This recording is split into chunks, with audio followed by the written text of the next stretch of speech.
Good morning, everyone. I know there's a few that are still out getting breakfast, but we want to try to get started on time this morning. We've got a great kickoff to our first panel, but we want to give Dr. Tobin's panel plenty of time. So if we can get started. I do want to say a special thank you to our breakfast host this morning, Thoroughbred Racing Association of Oklahoma, Racing Gaming Services, Pennsylvania, HBPA, and Will Vile's Labor Horsemen's Solutions.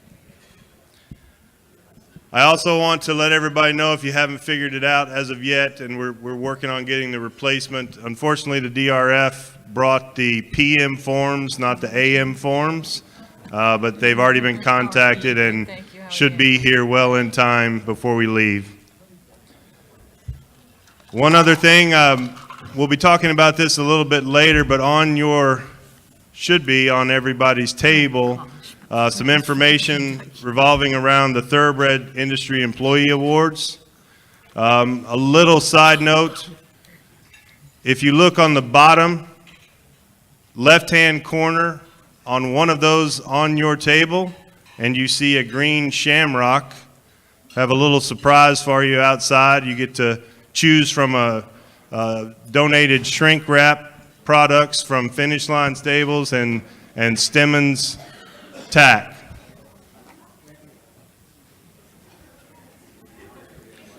And as I said yesterday also, if you've got your convention book, be sure to look in the back on the Save the Date page. If you have a sticker, an ornate sticker of New Orleans of some sort, hang on to that, and we'll let you know a little bit later. Did you get all that? I didn't check. Let me check. Yeah, I checked. I didn't. Oh. Oh, well, these are on the table. Is that my show? Give me that. So getting started this morning, probably not a topic that many of you thought that you would see when you received your convention manuals, but sexual harassment in horse racing, the title, More Me Too, or Is Time About Up? Just a real quick story. I received an email, not an anonymous email, but I was not aware of who she was, but I received an email that was a pretty explicit story about her and the situation that she was put in a jurisdiction out west, and asked what was the National HBPA doing about the harassment on the backsides of racetracks. My immediate phone call was to Dan Waits with the Racetrack Chaplaincy of America, and followed that up with Richard Rydell, because I thought, if there's a group that needs to hear about this, understand about this, and hopefully find some help for those that may be in this situation, Richard went to work immediately putting this great panel together.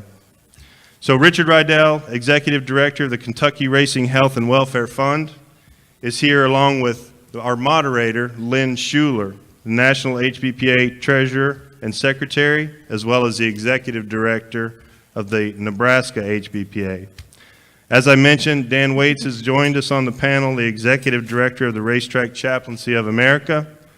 Included will also be Ms. Loretta Brennan, Executive Director for the Arkansas HBPA, Jennifer Johnson, Vice President of the Mountaineer HBPA, and Danielle Barber, the Executive Director of the Thoroughbred Racing Association of Oklahoma. So I'll turn it over to Lynn. Before we begin, I just want to state the purpose of this panel.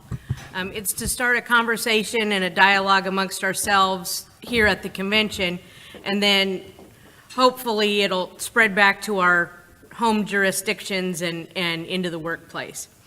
Horse racing encompasses many facets, and I thought at first we could talk about backside issues, but thinking about it more broadly, I think that the discussion needs to encompass all facets of horse racing, the front office, the racing office, anywhere where we might be encountering our colleagues and coworkers. We're not here to do any male bashing. The most important person in my life is my son, so I'm kind of partial to men. If things are going to change for the better, we need to involve everyone, which is why we're all here today. I'm Lynn Schuler, as Eric mentioned. I've spent all of my professional career in male-dominated industries. I started at the Nebraska legislature, working for, it was the General Affairs Committee, but it was known commonly as the SIN Committee, Smoking, Drinking, and Gambling. I moved from there to General Counsel for the Nebraska Lottery, and then ended up here in the position I have now.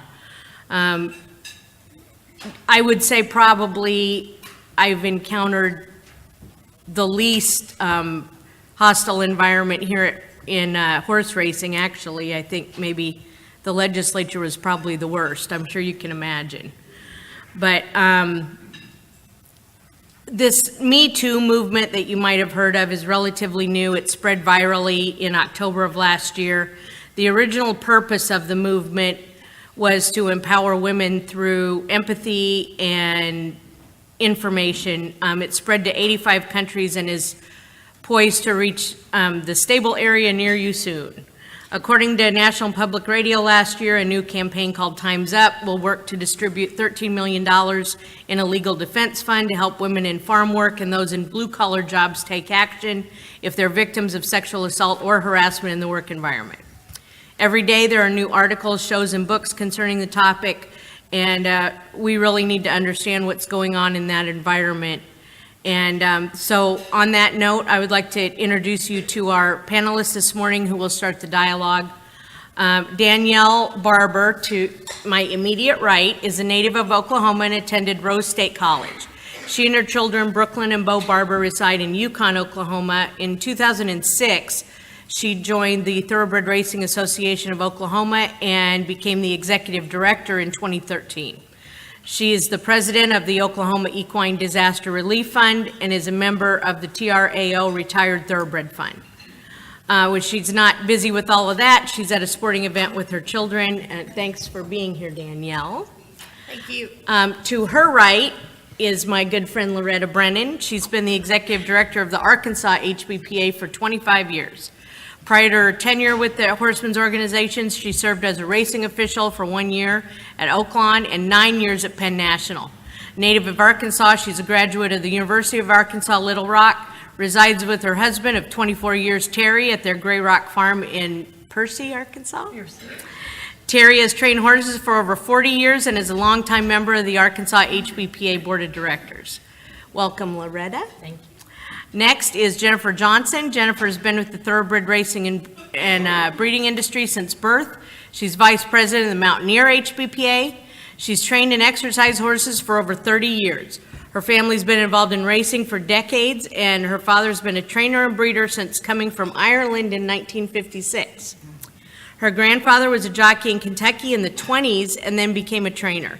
In 1939, her married grandmother, who had at the time 2 children, ages 1 and 2, was the first woman granted an exercise license at the old racetrack in Latonia, Kentucky. Thank you for joining us, Jennifer. And finally, Dan Waits is the executive director of the Racetrack Chaplaincy of America. He's a native of Central Kentucky and calls Lexington home. He's married to Gail and has 1 son, Corey, and a dog, Boone. He has a master's degree from Southwest Bible College and Seminary and is a graduate of Eastern Kentucky University. Before starting his tenure with the RTCA, Dan served as executive pastor at 2 Kentucky churches. He has extensive business and planning experience, serving as the executive director in the Kentucky Governor's Office for Local Development and as a program account manager for 2 of the largest automotive manufacturers in the world, Asahi Glass Corp. And Johnson Controls. Dan, thanks for being here. And finally, Richard. Richard is the executive director of the Kentucky Racing Health and Welfare Fund, a nonprofit charity that provides assistance for backstretch workers at Kentucky's thoroughbred racetracks through the use of uncashed pari-mutuel tickets. He will complete his 30th year with the organization in November. Prior to joining the fund, he worked as an administrative assistant for the Kentucky HBPA, following 10 years in the stalls as a trainer, groom, and hot walker. Since 2000, he's been the co-chair of the National Benefit Providers Committee. Richard, thanks for putting the panel together. I appreciate it. As you can see, our panel has a wide variety of experience on and off the track. And to highlight their individual perspectives, our format will allow the panelists to share his or her experience and opinions for 4 or 5 minutes, and then I'll ask them a series of questions, and then finally we'll open it up to questions from the audience. Daniel, you want to start? What's your take on sexual harassment in horse racing? Well, my take's probably a little different than everybody else's. Because I grew up with 2 brothers, and they were not the nicest kids. And so I grew up learning how to handle myself. Now, I have to teach my daughter, I do have an 18-year-old daughter, but I do have to teach her that, things aren't right but she has to be the one that comes out and says, hey, I'm not going to listen to that. I don't want to look at that joke. I don't want to look at that on the computer screen. But I have to teach her that that's not right to her, that's not right to her. But times are way different than they were when I was growing up. I mean, like I said, I learned how to handle myself, and there was and I still do. I mean, there's no way somebody's going to offend me and me not tell you about it. So but that's, like I said, different times. So teaching her is a little bit different because you have Facebook, you have whatever those Snapchats or all the social media that, that she doesn't have to deal with, but she has to stand up for herself. So I don't want her to be 40 years old and come out and try to have a movement. I mean, I don't think you have to be 40 to say, let's start this. Mm-hmm. So, I hope to teach her that this is, if she doesn't like this joke, that she has to be the one that says, I don't want to hear this. Right. Loretta? Well, I grew up in Hot Springs, Arkansas, my hometown, where the races are just idolized. Everybody shuts their business to go to the races. Right. It is just the most popular thing in the world to do. People idolize the jockeys, they idolize the trainers. It's like you're getting to look at a movie star. Right. So I have had a lot of experience before I ever went to work there with people being friendly, the outriders letting you pet their pony, and so people kind of get to know the people who work there and the jockeys and the, pretty friendly experiences. So I knew pretty early on that, well, I want to work at that racetrack. Right. So for the most part, there's a lot of joking that goes on, and the joking is fine in handling that part of the situation. And I will agree that the guys get joked on just as much as the women do. So I think the joking is fine. When it goes past the joking part, if someone is really threatened, sexually harassed, I think there should be procedures in place. And I think a lot of tracks or a lot of HBPAs and the chaplaincy programs have taken a stand to put some procedures in place. What do you think? Well, my perspective probably is a little different than that, just because I was basically born on a backside.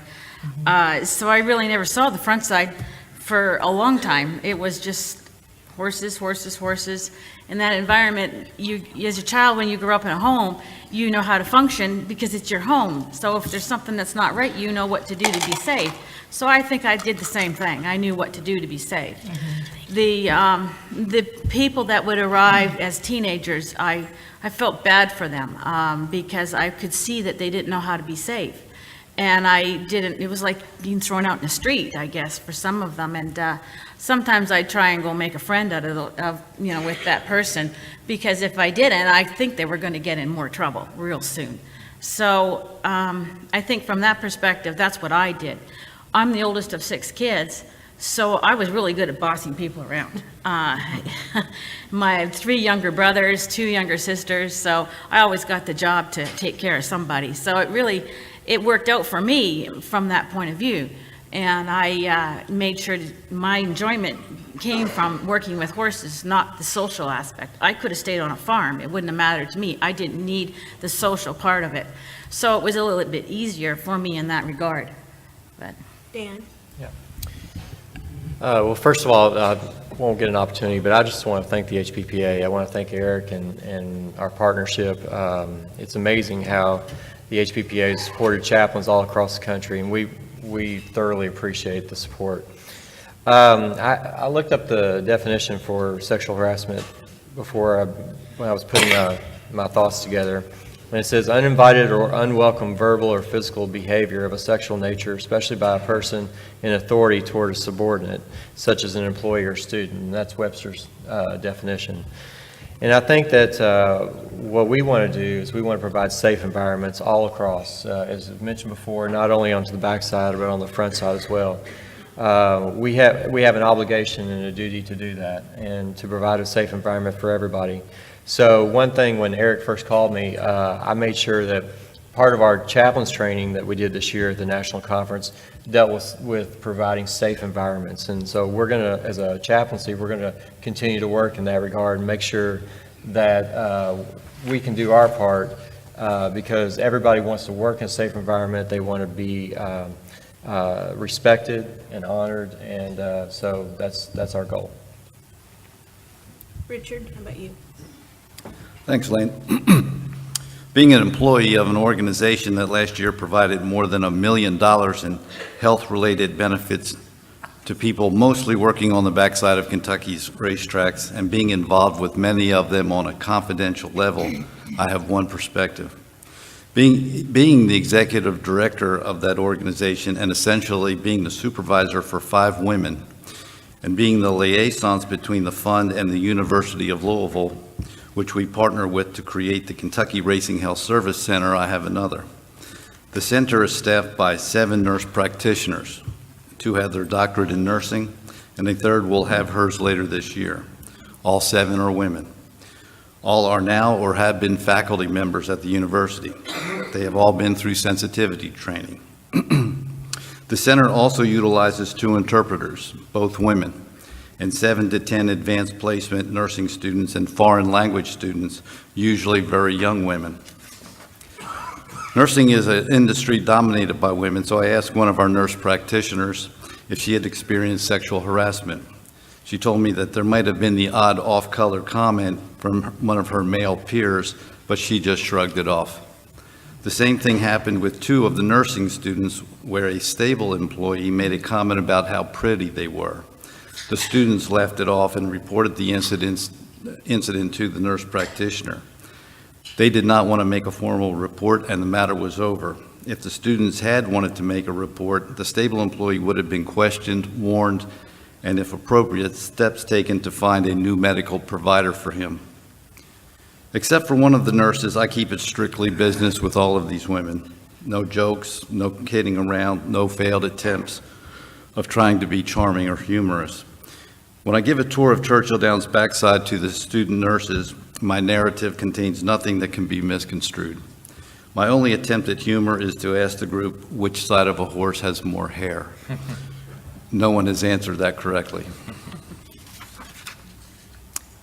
The outside. On the other hand, sometimes the well-placed double entendre does take place between one of the nurse practitioners who has demonstrated a sense of humor, our director of operations, who I have worked with for 21 years, and myself. Seldom do I initiate any of this sleight of tongue activity, but I have been known to join in after the ladies have verbally signaled that they expect some type of snide remark from me. In preparation for today, I spoke with stewards, my fellow employees at the fund who are bilingual, our English-only speaking employees, stable employees, and chaplains. After consulting with these folks, my opinion is that there is a problem with sexual harassment on the backside, much like most industries. But those who are being harassed are not willing to report it to the stewards, security, or chaplains. I feel that it is part of the culture of the backside where often the women talk and express themselves as colorfully as the men. Couple that with an immigrant workforce, and it will take more than a few silence-breaking Hollywood actresses to bring about change. But change is coming. I researched my files and found that during a surname survey, last name survey of licensees that the fund assisted with medical benefits, that in 1994, for every one female Hispanic worker, there were 25 others. That would be males and females with non-Hispanic last names or males. So out of every woman, there was 25 other workers, Hispanic. 23 years later, in 2017, for every one female Hispanic worker, there were only 2.6 other workers. At this rate, the female Hispanic workers will comprise the majority of the backside workforce within 9 years. This is also a population that appears to be the most vulnerable to harassment and exploitation. Without taking away from other backside programs, this is where we, as gatekeepers to the backside benefits, need to develop programs to accommodate this majority. Working is as much about the experience as it is the paycheck. And if racing cannot compete with construction and manufacturing, and as we heard yesterday, Amazon, in terms of salary and benefits, then it must work hard to enhance the experience for backside workers in other ways. Otherwise, working on the backside will just be a job until something better can be found. Developing these programs and gaining trust will not be quick or easy. In closing, I would like to share a recent conversation. I spoke with a woman who had worked on the backstretch, and I have known since the early 1980s. I asked her if, in her experience, harassment was greater now or when she first came on the track. She instantly responded by saying that she suspected that harassment for female jockeys was about the same as in the 80s. But overall, she thought that things were better today because of the recent events in the news, and there was a greater awareness of harassment and its consequences. She then paused for a second and said, or maybe I only think it's better because I'm nearly 40 years older now and I can take care of myself. Thank you. Richard brings up a good point that I had thought about. Do you think that the environment that we personally are in, because we're in administration, do you think that it's different than someone who maybe is mucking a stall on the backside?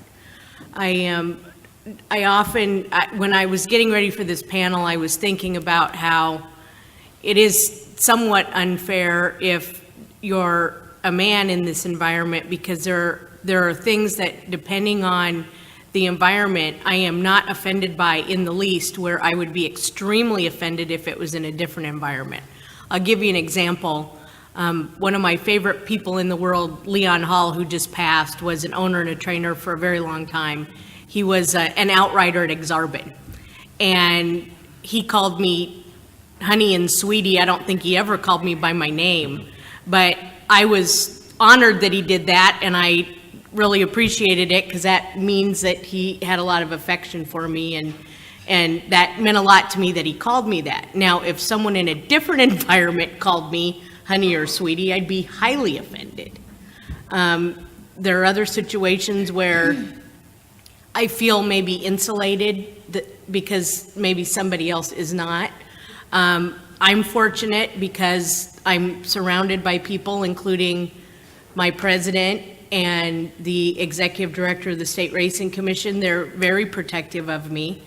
And in one specific instance, the executive director of the Racing Commission, Tom, who's here today, came to me and said, I heard something really bad happened. There was a confrontation, and a man got extremely aggressive with you. I want you to file a complaint with the Racing Commission. And I said, oh, I'm gonna let it go. And he said, I really don't think you should. I think there should be consequences for when something like that happens to someone. So, I'm fortunate because the men that I'm surrounded by are very protective, but maybe someone else has a different experience. Danielle, what do you think? Probably happens. I mean, I'm sure there's, but I'm kind of like you, Lynn. It's hard for me to even. Because you have no answer. problem. I have no problem telling you exactly how I feel, so. But maybe someone who's not in a position of authority or power feels that she can't say anything. I don't know. Loretta, what do you think? It definitely happens. And I've definitely I think it had, happens, yes. I've definitely had young women come to me and need and seek advice, and I have counsel with them with my chaplain. I always reach out to my chaplain. My chaplain. And what do you advise them? I advise them if they want to seek higher authority, if it's serious enough that they need to, even hire a lawyer, if it's that serious, has not happened. But my chaplain used to be a farrier. He goes and talks to them and pretty much gets very stern with them. And I don't think it's ever happened again once he's Right. had that conversation. But and unfortunately, a lot of times it's like who you choose to work for, you Right. know. So you certainly know this, like you choose that trainer that you work for that has been raising a family environment barn is going to be a lot different than some other barns. And so I run a medical clinic. I require a lot of paperwork to come there. You have trainers that bring their sick people down there themselves or take their sick Yeah. people to the dentist themselves. Right. You know who those people are. So it's just like any other field of work. It's the caring of the individual and how maybe those people were brought up. I don't think it's any other different than any other walk of life. So, but And definitely don't it's you how think you you can carry tell yourself. intention? Intention, yes. Jennifer, you've grown up on the backside and now you're on the board. How would you handle something like that if you either observed something or someone came to talk to you about it? Definitely, they do have to seek some help to make sure that that doesn't continue. There's got to be, if you don't, you basically give the permission to continue in this environment, and that's not necessary. Right. And you don't need to blame yourself. You didn't do anything wrong. So you need to stand up to it. There's no doubt in my mind. And of course, you'll need help to do that. You really can't do it by yourself. It's really hard. Because you're young, you don't understand that you have those rights. And if you don't kind of face the music, then I don't think you get over it yourself. That's a good point. Dan, how have you handled it in your environment? Well, I think that I agree with what everybody else is saying, is that while the horse racing environment is unique, this goes in any environment, any working environment, anywhere that you, I've had the privilege of working both in the private sector, in the public sector, and in ministry. And I think it's just about showing respect, complete respect to all. And, often in the workplace, you're exactly correct. Things happen and you get comfortable and all of a sudden you let your guard down and certain things are said or certain innuendo is made or a joke's made or something like that. And as employers or supervisors, we really have to make sure that we provide a safe environment. It's often not about sex in general or anything like that. It's often about control. And so, it's part of the equation here. It's not spoken very often, but part of the equation is about, well, I'm superior, I've got authority over you, or something like that. And we're taught, biblically, from that perspective, we're taught to have respect and dignity for everyone. One of my favorite verses says, in Philippians, it says, don't do anything out of selfish ambition or vain conceit, but rather in humility, value others above yourself. And so if you have people that are reporting to you or in your work environment, that type of thing, you're to treat them above, the Bible says to treat them above yourself.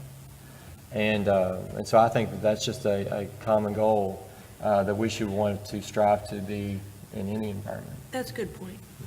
Richard, I think you're in an environment where I would think that someone may feel comfortable coming to talk to you about these things. Has that ever happened? No, it hasn't.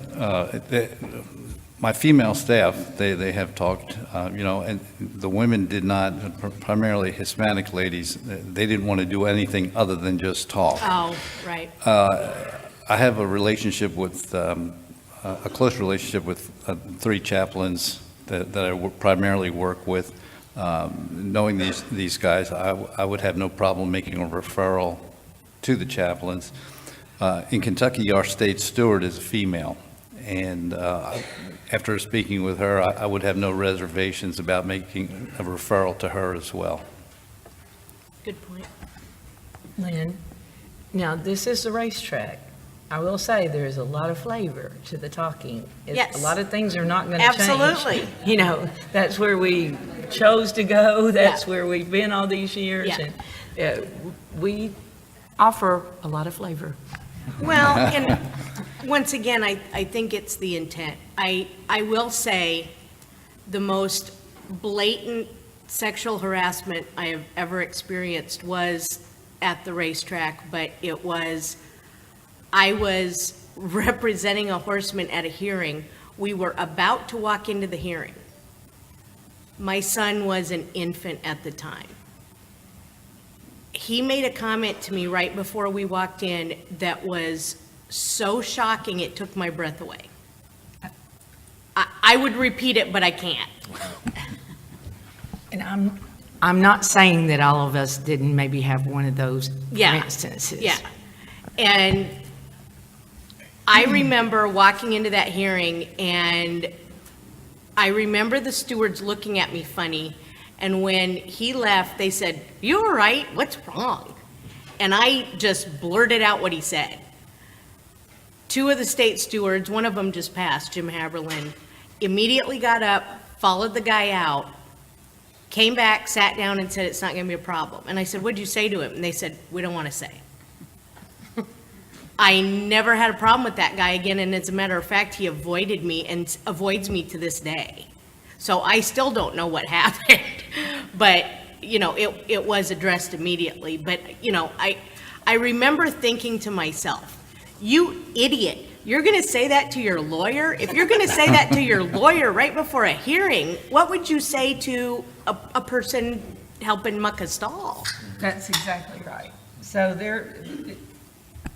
I do believe that there are situations that quite get out of hand where the person, truly has no limitations. Right.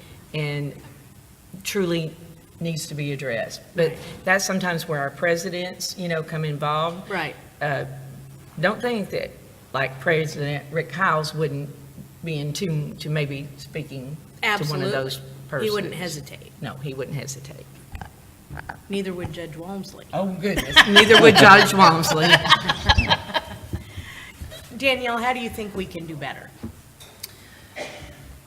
Well, I just, like everybody else on this panel has said, is that, there are steps in place that you have to provide for these people that come to you. Steps either go into your chaplaincy or just or go into your president, but you have to have steps in place for these people to come to you. And if you don't have them, I think you should probably get them. That's a good idea.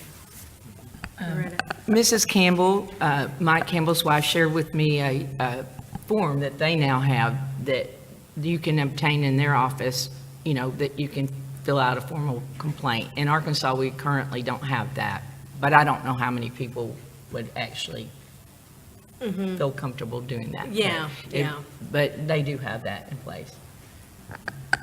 Jennifer, what do you think? Well, that form is not a bad idea, actually. It's just a I starting. have it it's on a- my phone. We can print it out It's here a if starting anybody's- point. I just wrote it down. I have to say, one thing I remember a lot when I was galloping horses is they would always say, "Oh, I like those jeans," and I'd say, "Well, you can find them at Walmart." And I was always glad I was on a horse, could go faster, maybe get away from this situation. It worked better. But I think back on those days and thinking, yeah, it was just common everyday words. But as long as it never went any farther than that, I was, okay with it. And so going forward in life, would I change something from yesterday? Well, there's lots of things you should have done, or I could have done possibly, but you become so accustomed to it that it's just, the list would be too long, and you have to, I think it's just so important, you need to have a sense of humor. Right. That's it. It's so important. If you take things too seriously, then you will be very stressed. Right. And it isn't necessary. Just to have the sense of humor, walk away, and you will probably, be happy. But nowadays, you've got Facebook. For crying out loud, girl, don't do that. Don't push send. Right, right. You think about it. I have a very close friend, my daughter-in-law, and she will post things so quickly. And I'll say, listen, girl, wait at least 3 minutes. Right, This girl can text faster than she can talk. right. And 3 minutes. So I made her wait one day. She was really mad. And I made her wait. Don't push that. Give me that phone. Don't do it. And she didn't push send. And I gave it back to her in about 5 minutes. And I said, now read that. Oh, no, I don't want to push send. Right, So things like that, social media has changed so much of the right. Escalation and things Yeah. like that. Richard, do you think if there's more pressure to put up with things when you are working for not a lot of pay, maybe English is not your first language, that, I guess that's the population that I'm concerned about, is that they don't feel free to say something. Sure. We all know the situation on the backside, that these people are at a disadvantage, particularly if they're not documented. Right. And for a female worker to make a complaint, no matter whether they're English, Spanish, French, Canadian, they have to be comfortable. The woman has to make sure she's not the victim twice. Right. And I was speaking with Paige Ferris, who is the activities director at Churchill Downs, and she thought that, to develop the trust, you've got to engage these ladies through programs, kind of sneak up on them. And I wrote down a couple of the classes that she suggested that would be community or bridge building classes. And several of these she has in place. Yoga classes for women only, Zumba classes for women only, self-defense class. That was my idea, actually. They have a knitting class. The chaplain at Churchill's doing a Bible study for women only. We have that. Potluck dinner with Mexican bingo, and then just celebrating anything.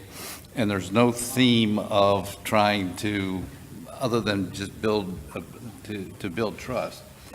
Then once you do that, then she suggested that you would get dinners for the women only with guest speakers. Then you get more into the problem, to let them know what's available if That's a good idea. if they're experiencing difficulties. Richard, our chapel is so involved, they have English as a second language. They have what they call a Philly feed, and they have products that they give away, like specialty products, like the girl stuff that you need. And, things that, they may not would go out and buy themselves, like stuff. And so the women are always at our chapel. And then they have a huge turnout for their Tuesday night service. I mean, I've never seen it like that down there. They had to buy extra chairs and this sort of thing. So the trust level is really growing at our track. So, and in our medical clinic, we hear more, That's a good thing. So it's a good thing. So there is more trust.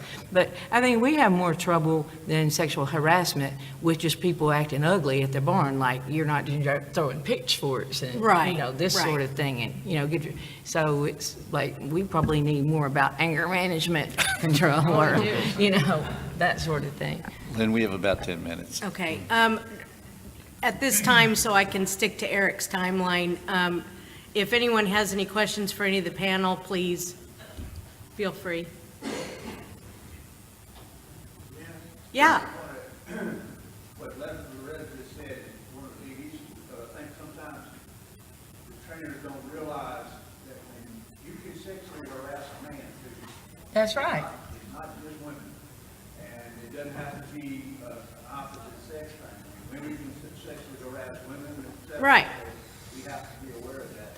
And the anger management that Loretta just mentioned, that's a part of the whole thing we were talking about yesterday, about changing some of the culture that we have, if we're gonna attract new people in. I mentioned yesterday in our talk that all 10 of the guys that are in my one-on-one class now in Gulfstream are men.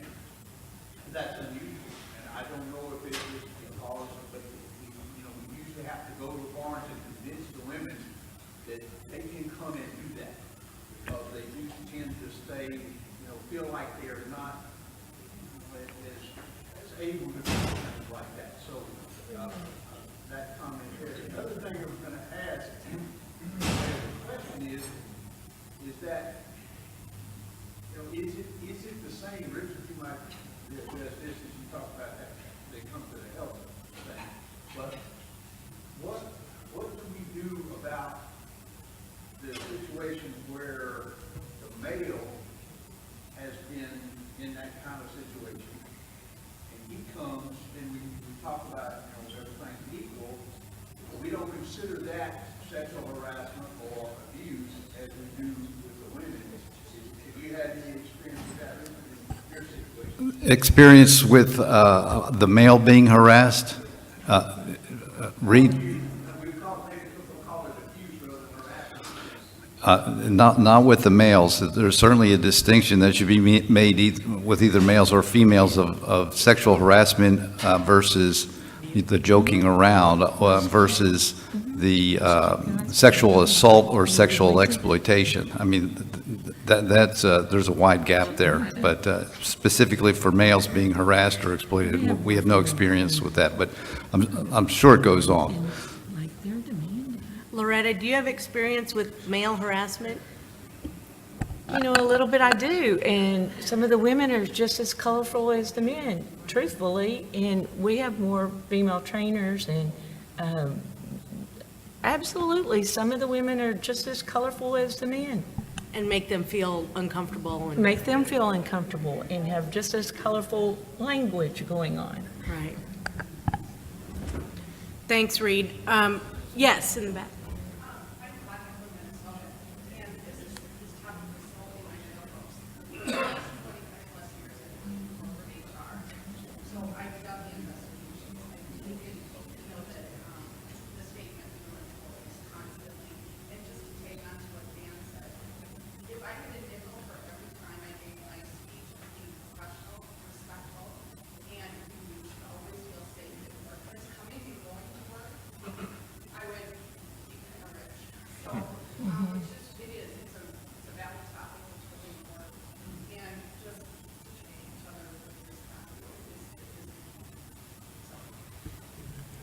Yeah, I really appreciate that. If I may, one of the things that I would ask, you know, everybody to take away from this panel is to really just kind of do an evaluation, just a self-evaluation of how you're respecting people, how you're treating people with dignity all around. I would judge people by their work-related competence rather than who they are. I mean, as far as gender goes and that type of thing, judge them by their character. And I would listen closely to the people around you and watch what you say. Your words are like 1,000 pounds, and your words can really have an impact on somebody. And so, again, just do kind of a self-assessment evaluation. Think about the way that you interact with somebody, especially, you know, the workplace is not a place for physical touch, you know, and you have to be careful of those type of things too.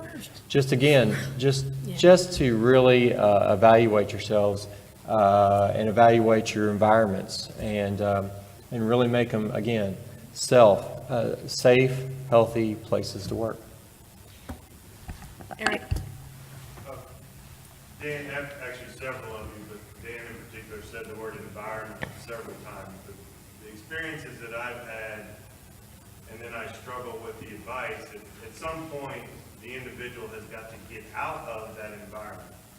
And we all know, for some of these who are experiencing this problem, this occurrence, negative occurrence, it's not as easy as just quitting their job. That's Right. true. Is there a point that you could advise that as the next step? I mean, what do you see as the breaking point of, you've got to get out of that environment, you've got to basically move to another position? Is Yeah. there a I think breaking I can point? answer Go ahead. a little bit about that. You know, Eric, there's such a shortage of help. And when you're a talented worker, especially an exercise rider, they're in such short demand, you've really got an excellent position for finding another job. Would you feel comfortable, that's what I've struggled with, is not necessarily feeling comfortable saying, well, you got to quit your job, because I can't do anything behind Oh, no, that. I wouldn't feel comfortable telling You someone know, to do that. that's the point, but you know in your own heart, they got to get out of that environment. Well, I think those workers have the upper hand right now in this work environment, so they pretty much, if they don't feel like they're getting the best shake, I have a lot more people changing jobs, and that kind of hurts their benevolence a little bit, because you have a little bit more benevolence going on if you stay at your same job. But that's not affecting that right now. They go for the higher pay, the better, you know, you are at a better position of negotiating. Like if that person, not all tracks have dormitories. So if that person has more sleeping rooms, how you're treated there. So they're in a pretty good negotiating situation at some Today. tracks. Today. Yeah, I think what I would suggest to that person also, if they came to me, I would right away help them get out of it by giving them a better option. So find them something that would help them see the fact that they don't need to stay there. So, and that, you know, if I was to give any young women advice when they go to the racetrack, especially if they don't know that environment very well, try and seek out an older woman who you think has been there for a long time and has a grip on horse racing. Very good advice, she will help you, you know. That's, I think, what I would tell any young woman to do. And it would help keep them a little safer and focus on what they love and not focus on what they don't need to. Loretta brings up a good point. The other thing is, if it is something that's in the actual racetrack environment, they all have an HR department. That's the place to go for those people, because, you know, backside people aren't the only ones that come to talk to us about things. It's all staff, racing commission, racetrack staff, everybody. So they do have a resource. I just have probably more of a question than an answer, but do you think that the environment on the backside is so harsh to people who are new to horse racing that is one of the reasons that you can't retain help, that there is a shortage? Because it's just, you know, those of us who have been around it and are, that's part of our culture, we kind of understand it, but I think with younger generations, they may not be used to that type of environment, and they just said, well, I'll go work in manufacturing or Amazon. Absolutely. It's hard work, and it's, you know, not the best environment. Yes, I absolutely think that. And a lot of those skills are being lost. That's why Reed comes in so handy, you know, with Guru Malik teaching the skills and really knowing how. It's a dangerous job. Sure. And going forward, we really need to, I think, educate our stewards that it's important to address it and not sweep it under the table. That's a good point. Yeah, it kind of goes back to what Eric was talking about, is that, you know, wrong behavior is wrong behavior. And so it should be confronted. Again, it's difficult to do, but also what Richard had brought up, it was a good point, that once those trust relationships are built, then you know that you have trust to be able to speak out and to say something. And I think that's really important to establish those trust relationships in your barns and everywhere else around the track. Well, thank you. I think this was a very informative panel. I appreciate everyone coming in this morning. We're going to wrap it up and get ready for the next panel. Thank you very If I could much. just add that the benefit providers members, if you could fill out your green evaluation sheets and give them either to Mary Ann or myself, I'd appreciate it. Thank you. Thank you very much, guys. Thank you.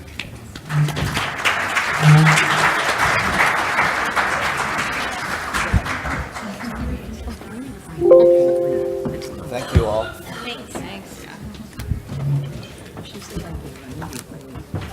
It would? Thank you. Hey.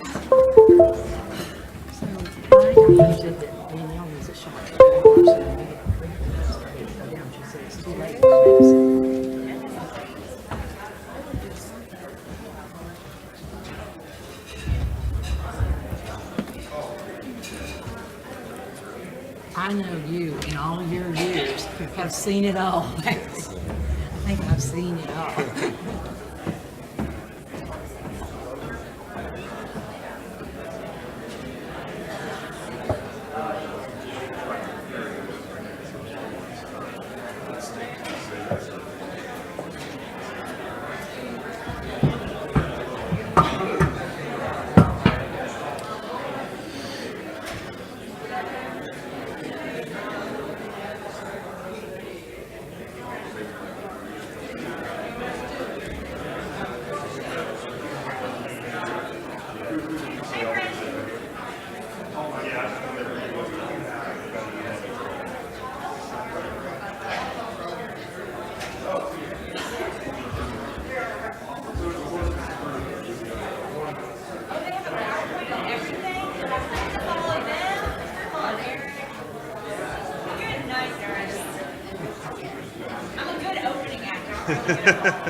All right, we're gonna move along here in just a few minutes.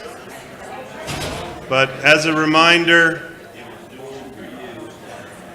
first, on your tables, if you have a flyer for the Thoroughbred Industry Employee Awards in the bottom left-hand corner, if it has a shamrock on it, yay, Linda. Outside, thanks to Stemmons Tack and Charlotte from the Louisiana HBPA Board, we have some packages outside on the table. There should be 4 shamrocks out there. So if nobody's at a table, then run quick, grab them from the other table.